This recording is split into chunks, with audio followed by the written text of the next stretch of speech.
anak-anak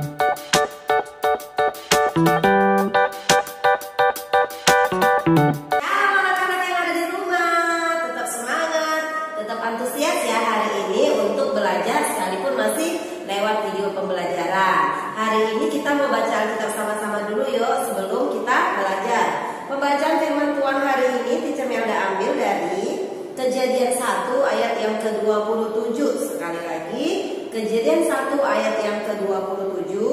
Demikian firman Tuhan. Maka Allah menciptakan manusia itu menurut gambarnya. Menurut gambar Allah diciptakannya dia, laki-laki dan perempuan diciptakannya mereka. Jadi firman Tuhan ini mengingatkan kita bahwa Allah menciptakan manusia serupa dan segambar dengan Allah.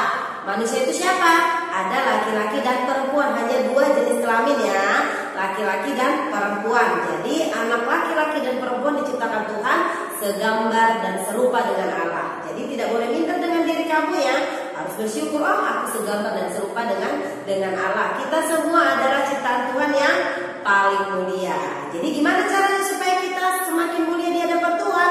Kita harus melekat kepada Sang Pencipta kita. Siapa Sang Pencipta kita? Tuhan Yesus namanya. Tuhan Yesus adalah pokok dan kita adalah caranya. Supaya kita tetap berbuah, kita harus melekat kepada Sang pokok itu sendiri. Pokok itu adalah Yesus Kristus. Kita berdoa. Tuhan Yesus, terima kasih buat pagi hari ini. Kami boleh belajar firman Tuhan, kami boleh memuji menyembah Tuhan sebelum kami belajar. Tuhan, biar hikmat-Mu turun bagi semua anak-anak yang di rumah.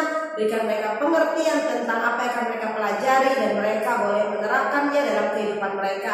Jadikan mereka semua anak-anak yang baik di hadapan Tuhan. Terpujilah nama-Mu Tuhan. Dalam nama Yesus kami berdoa. Yang percaya diberkati sama-sama katakan amin. Baik anak-anak semuanya, sekarang kita ambil buku pembelajaran kita.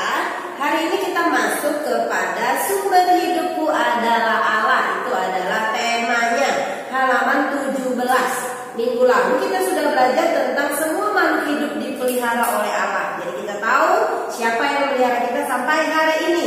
Dan hari ini kita akan melanjutkannya dengan sumber hidupku adalah Allah. Jadi Allah adalah sumber dari segala sesuatu. Sekarang teacher mau tanya, apa sih yang dimaksud dengan sumber?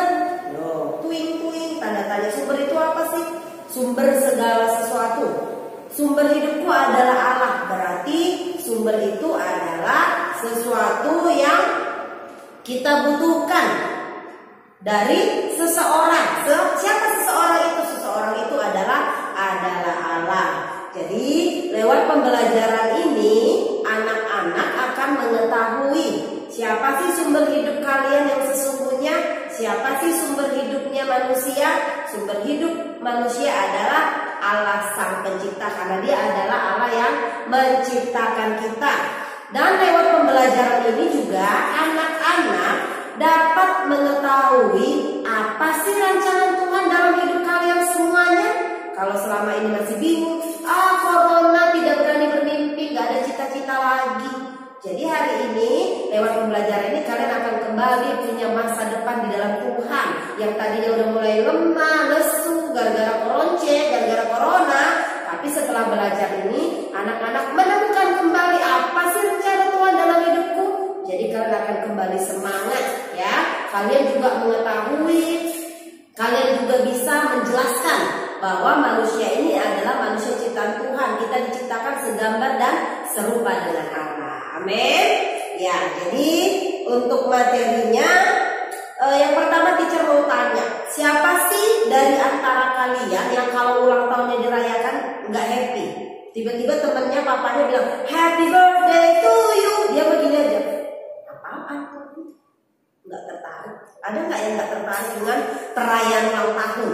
Teacher Melda percaya sekalipun kalian sudah kelas 4, kalian akan tetap excited. Teacher Melda aja yang udah segini usianya, kalau ada seseorang atau ada papa mama orang yang mengatakan happy birthday Melda, happy birthday Teacher Melda, teacher tetap happy ya. Jadi Teacher Melda percaya kalian juga happy. Yang namanya dirayakan ulang tahun pasti semangat ya. Jadi lewat apa yang kalian pelajari hari ini, kalian akan belajar bersyukur sama Tuhan. Oh iya ya, aku usiaku sekarang udah berapa tahun ya? Oh, aku udah kelas 4. Luar biasa, Tuhan menyertai kalian. Pertolongan Tuhan dahsyat bagi keluarga kalian. Setiap manusia yang hidup di dunia pasti pernah dilahirkan. Mama papa dipakai Tuhan untuk menghadirkan kalian. Akhirnya kalian ada di perut mama kalian. Selama berapa bulan? Selama 9 bulan. Ibu mengandung kalian dan melahirkan kalian, mengurus kalian sampai hari ini. Itu adalah prosesnya. Jadi peristiwa kelahiran seseorang akan menjadi sesuatu yang membahagiakan bagi orang tua. Bagi bukan hanya orang tua aja, tante, om, nenek, semuanya pasti bahagia keluarga. Selamat ya atas kelahiran anaknya. Ketika kamu lahir ada ribuan ucapan selamat. Selamat ya buat kelahiran anaknya, selamat ya. Kita juga happy gitu ya, walaupun kamu masih kecil. Jadi kehadiran kita itu dinanti-nanti oleh keluarga kita dan papa dan mama kita. Jadi kejadian kita itu bukan terjadi begitu saja. Ada banyak proses yang kita alami ketika di dalam kandungan ibu kita. Jadi itu adalah sebuah proses janin yang ada dalam kandungan mama ya. Seperti Jermena ceritakan tadi, ada step by stepnya. Kamu itu adalah ciptaan Tuhan yang paling istimewa. Aku istimewa bukan karena katamu. Aku istimewa bukan karena kau puja. Bukan karena kuat dan hebatku. Aku istimewa. Jadi kita semua istimewa di hadapan Tuhan. Bukan karena kata papa mama, bukan karena kata orang, tapi yang penting adalah kata Tuhan, kamu itu istimewa. Amin. Jadi jangan pernah sia-siakan hidupmu, harus bersyukur. Hari ini kita akan membahas yang pertama, yaitu tentang apa yang menjadi rancangan Allah bagi manusia. Apa yang menjadi rancangan Allah bagi anak-anak yang ada di rumah. Ini adalah poinnya. Jadi kita akan menemukan bahwa Allah menciptakan manusia dari debu tanah. Jadi awalnya si Adam diciptakan dari debu tanah, dibentuk, lalu apa? Dikasih nafas kehidupan sama Tuhan, lalu apa? Terbentuklah Adam, dikasih nafas kehidupan. Berfirmanlah Allah. Allah menciptakan alam semesta dengan segala isinya lewat firman-Nya, ya, lewat firman Allah. Setelah Adam diciptakan, berfirmanlah Allah, oh tidak baik manusia itu seorang diri, kasihan kesepian. Aku akan kasih dia seorang penolong.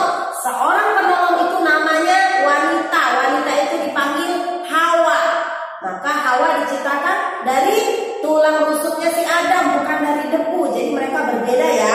Manusia pertama Adam diciptakan dari debu tanah, Hawa diciptakan dari tulang rusuknya si Adam. Maka Hawa menjadi seorang penolong bagi si Adam. Hingga hari ini wanita-wanita diciptakan Tuhan itu untuk menjadi penolong bagi si Adam. Ya, jadi kamu dapat melakukan banyak aktivitas sampai hari ini. Itu adalah salah satu rancangannya Tuhan dalam hidupmu. Kalau masih hidup, kalau masih bisa sekolah, Tuhan masih punya rancangan yang besar dalam hidupmu. Jadi harus bersyukur. Rancangan Tuhan itu apa sih, teacher? Rancangan Tuhan itu adalah damai sejahtera. Rancangan atas hidupmu adalah rancangan damai sejahtera, bukan kecelakaan, tetapi masa depan yang penuh pengharapan. Demikianlah firman Tuhan. Rancangannya Tuhan pengen kamu itu sekolah. Rancangannya Tuhan mau kamu itu belajarnya bagus. Apalagi memberikan yang terbaik, itu ada rancangan Tuhan. Setelah sekolah, rancangan Tuhan apa? Kamu dapat bekerja dengan baik. Kamu dapat apa? Berjalan. Apalagi ada banyak rancangan Tuhan. Rancangan Tuhan itu pengen kamu sehat. Gak ada, Tuhan gak pernah menginginkan anak-anaknya sakit. Yang bikin kita sakit itu diri kita sendiri karena tidak menjaga kesehatan. Ya, jadi rancangan Tuhan itu segala sesuatu yang baik dalam hidup kita. Sekalipun menurut daging kita nggak baik, menurutku nggak baik loh teacher. Tapi selalu ada kebaikan Tuhan di saat kamu berkata tidak ada kebaikan. Ya, itu adalah rancangannya Tuhan. Jadi rancangannya Tuhan itu rancangan yang penuh damai sejahtera. Tuhan pengen yang terbaik sama anak-anak yang di rumah. makanya kalian disekolahkan, makanya kalian dididik lewat papa mama, lewat teacher. Ada banyak hal yang digunakan Tuhan untuk mengajari kalian, untuk mendidik kalian. Lalu berikutnya, manusia diciptakan sesuai gambar dan rupa Allah, seperti yang tadi teacher Mela sudah bahas. Serupa dan segambar itu berarti mirip, sama kayak kalian dengan papa mama. Kalau tetangga datang begitu lihat wajah kalian, mirip papanya ya, anaknya mirip ibunya ya, itu namanya mirip ya, segambar dan serupa. Apa sih yang segambar dan serupa dengan Allah? Sifat-sifatnya Allah itu ada di dalam diri kita, itu adalah segambar dan serupa. Contohnya apa? Mengasihi, suka menolong, memaafkan, dan masih banyak lagi sifat-sifat Allah yang baik yang lainnya. Jadi semuanya itu bisa kita gunakan untuk memuliakan Allah. Kita segambar dan serupa dengan Allah. Berikutnya, manusia sebagai makhluk sosial. Kita nggak bisa hidup sendiri di dunia ini. Kita perlu orang lain. Oke, kita perlu orang lain. Kita perlu papa mama, kita perlu saudara-saudara kita perlu adik kakak, apalagi kita perlu teman-teman. Jadi nggak bisa bilang, "Kak, aku mau main sendiri. Aku nggak mau berteman. Aku mau sendiri aja di dunia ini." Emang kamu bisa? Nggak bisa. Kamu tetap perlu orang lain. Kalau kamu susah suatu saat nanti yang menolong kamu siapa? Kakakmu, abangmu, saudara-saudaramu. Jadi kamu harus bisa hidup bersama dengan mereka, harus bisa bersosialisasi dengan orang lain, harus saling berbagi, harus share satu dengan yang lainnya. Nggak boleh pelit. Allah menciptakan bagi Adam seorang teman. Nah, ini namanya adalah Hawa. Dengan adanya Hawa, Adam nggak sendirian. Tuhan tahu manusia itu makhluk sosial, perlu seseorang, perlu orang lain. Coba bayangkan kalau cuma Adam aja diciptakan, nggak ada Hawa, kita nggak ada dong, dari mana keturunannya, ya kan? Jadi semenjak manusia pertama diciptakan, manusia itu adalah makhluk sosial, makanya diciptakanlah si Hawa, ya, supaya bertambah banyak, supaya si Adam nggak sendirian. Makanya anak-anak semuanya perlu teman, perlu bersosialisasi dengan yang lain. Jadi hidup ini harus saling melengkapi. Kalau temannya nggak bisa, kamu yang bantu. Kalau kamu nggak bisa, kamu akan dibantu oleh teman-teman kamu. Artinya apa, teacher? Manusia tidak dapat hidup sendiri, itu maksudnya apa? Manusia memerlukan orang lain. Jadi sebagai sesama manusia, kamu harus saling menghormati, menghargai orang lain. Nggak boleh ngejek, nggak boleh menghina orang lain, nggak boleh jahat sama orang lain, nggak boleh menghina agama lain, nggak boleh mengejek tata ibadah agama lain. Harus menghormati. Kita perlu suku-suku yang lain, kita perlu agama-agama yang lain, karena kita adalah makhluk sosial. Jadi kita harus menghargai dan menghormati orang lain, apapun agamanya, apapun sukunya dan bahasanya. Yang berikutnya, tubuh manusia adalah rumah Allah. Tubuh kita ini adalah baiknya Tuhan. Tubuhmu adalah baiknya Tuhan. Jadi kamu harus menjaga tubuhmu supaya tetap sehat. Kalau kamu sakit berarti kamu nggak menjaganya dengan baik. Bagaimana caranya menjaga tubuh tetap sehat? Makan makanan sehat, cuci tangan rajin, jangan terlalu banyak makan, apalagi makanan-makanan yang tidak sehat, jajan sembarangan, itu namanya tidak menjaga tubuhnya. Kamu telah mengetahui cara Allah menciptakan manusia dengan punya tujuan, ya, ada tujuannya. Sekarang apakah kamu dapat mengerti bahwa sumber hidup adalah Allah? Jadi hari ini tekankan kembali, sumber hidup kita adalah Allah. Kenapa? Karena Allah yang menciptakan kamu. Lalu apa? Kamu harus menghargai kehidupan yang sudah Tuhan percayakan kepadamu. Bukan hanya hidupmu saja kamu hargai, hidup orang lain juga harus kamu hargai. Kenapa? Karena mereka adalah ciptaan Tuhan, ya. Jadi Allah menciptakanmu dengan rencana dan tujuan yang mulia. Kelahiranmu menjadi bukti Allah Maha Pencipta. Jadi seluruh tubuhmu ini adalah miliknya Tuhan. segambar dan serupa dengan Allah. Jadi kamu harus menjaganya dengan baik. Oleh karena itu, jagalah kehidupanmu sebagai tanda ucapan syukurmu kepada Allah. Jadi tubuhmu harus kamu jaga, karena tubuhnya adalah miliknya Tuhan. Gak boleh suka-suka, gak boleh masukkan hal-hal yang gak baik ke dalam tubuh. Kenapa? Ini bukan tubuh kita, ini punyanya Tuhan. Ini tubuh kita, tapi ini miliknya Tuhan. Kita ini cuma sebagai apa? Yang dipercayakan Tuhan, pemilik tubuh ini, ya kan? Jadi kita harus jaga, karena Allah lah sumber dari segala sesuatunya, ya. Jadi tubuhmu harus dijaga, nggak boleh jajan sembarangan, nggak boleh makan yang aneh-aneh, terlalu banyak juga ternyata tidak baik buat kesehatan. Apalagi yang mau dijaga? Jaga matamu, jangan lihat yang situs-situs yang nggak baik, situs-situs porno kah? Jangan main apa lagi, main game too much lah. Jaga telingamu, jaga perkataanmu, harus perkataan berkat yang keluar dari mulutmu. Nggak boleh melawan orang tua, ya. Semuanya ini adalah miliknya Tuhan. Amin. Jadi seperti yang Teacher Melda jelaskan tadi, di sini ada Kejadian 1 ayat 26 sampai 27 itu tentang proses penciptaan, bagaimana Tuhan menciptakan alam semesta, bagaimana Tuhan menciptakan manusia pertama. Hari ini kita sudah belajar tentang sumber hidup kita adalah Allah, apa yang menjadi rancangannya Tuhan dalam hidup kita, rancangan Tuhan itu apa, kenapa manusia diciptakan sesuai dengan gambar dan serupa Allah itu maksudnya apa, manusia sebagai makhluk sosial itu maksudnya seperti apa, tubuh manusia adalah rumahnya Allah, seperti apa tadi Teacher Melda jelaskan. Tubuh ini bagian Tuhan harus dijaga. Kita makhluk sosial harus bersosialisasi dengan banyak orang. Manusia diciptakan segambar dan serupa dengan Allah, harus dijaga, gak boleh menghina ciptaannya Tuhan. Rancangan Tuhan dalam hidupmu adalah rancangan damai sejahtera, bukan rancangan kecelakaan. Amin. Ya, demikian pembelajaran kita hari ini. Teacher Melda berharap anak-anak semuanya dapat mengambil sesuatu dari pelajaran hari ini dan menerapkannya dalam kehidupan kalian sehari-hari. Untuk tugasnya, Teacher Melda mau kasih kalian satu tugas, ya, satu tugas.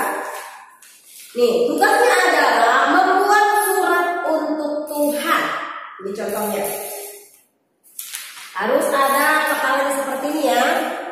Batang, buat tanggal kamu membuatnya 90821, surat untuk Tuhan judulnya. Lalu kamu buat di sini. Kamu ceritakan, kamu menulis apa kepada Tuhan sebagai ucapan syukurmu karena Tuhan sudah menciptakan kamu. Say thank you to God. Kamu bisa tulis melalui surat di sini. Minimal 2 bait, ya, 2 bait. Lalu kamu kasih kata penutup. Demikianlah surat ini saya sampaikan kepada Tuhan. Kiranya Tuhan, bla bla bla bla. Terima kasih Tuhan. Your son or your daughter. Kasih nama, tanda tangan. Ini bentuk surat untuk Tuhan. Kamu bisa cerita apa aja di sini untuk Tuhan. Ya, bisa paham ya? Foto kirim ke Teacher Melda. Dibacakan juga boleh suratnya, ya, dibacakan. Terima kasih semuanya. Kasih yang terbaik, ya. Teacher tunggu suratnya. Teacher tunggu tugasnya. Tuhan Yesus memberkati kalian semua. Kita berdoa. Tuhan Yesus yang baik, terima kasih kami sudah selesai belajar. Berkat-Mu atas kami, Berkat-Mu atas semua anak-anak yang di rumah. Berkati mereka, berikan mereka kepintaran, kecerdasan, dan takut akan Tuhan. Berkati orang tua mereka, usaha pekerjaan apapun yang mereka kerjakan, Tuhan buat berhasil. Terima kasih Tuhan, kami terus percaya kepada Tuhan bahwa kami akan kembali belajar beraktivitas di sekolah, pandemi akan berakhir di dalam nama Yesus. Terima kasih Tuhan Yesus yang baik, dalam nama Yesus kami berdoa.